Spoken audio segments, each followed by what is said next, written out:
Okay, these are the last probability questions for the Paper 1 2022 of Fisher High School, and here we go. They say, first you're given this formula. The probability of A or B equals the probability of A plus the probability of B minus the probability of A and B.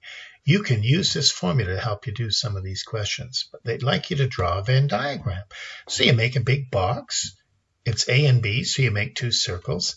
And they tell you that the probability of A and B is X. Well, where A and B is where they cross, so there goes the X. Then they tell you that the probability of A is 0.2. That means when you add this to this, it equals 0.2. That's why you have to make it minus X. 0.2 minus X plus X equals 0.2, the probability of A. And the same thing for B, X times 0.4 minus X. That equals 0.4, so you have to make a minus X. Now they say the probability of not A or B, that little thing, that's not A or B. That's not A or B. Outside is 0.408. So that's where the 0.408 goes. All of this must be 0.52 because it's got to add up to 1.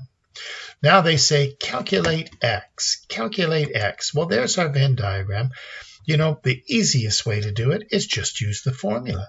The probability of A is 0.4. The probability of B is 0.2. This is the probability of A and B. We just leave it as X.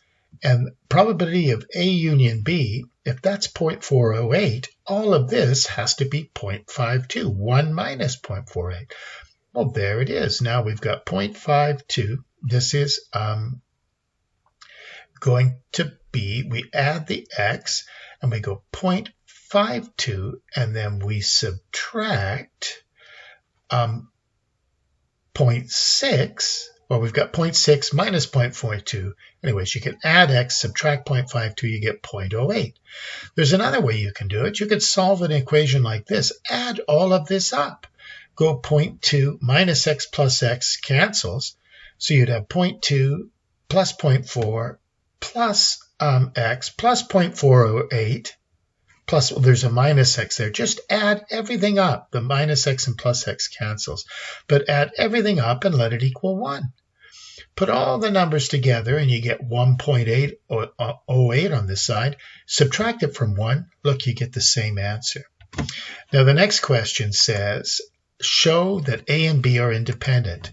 And the test for independence is, if they're independent, two events, their probabilities will multiply to equal the probability of their intersection. So you go P of A is 0.2, P of B is 0.4, and does it equal 0.08? Oh, it does. It equals the probability of A and B.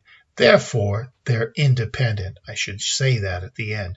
You say that it says the question is show that they're independent.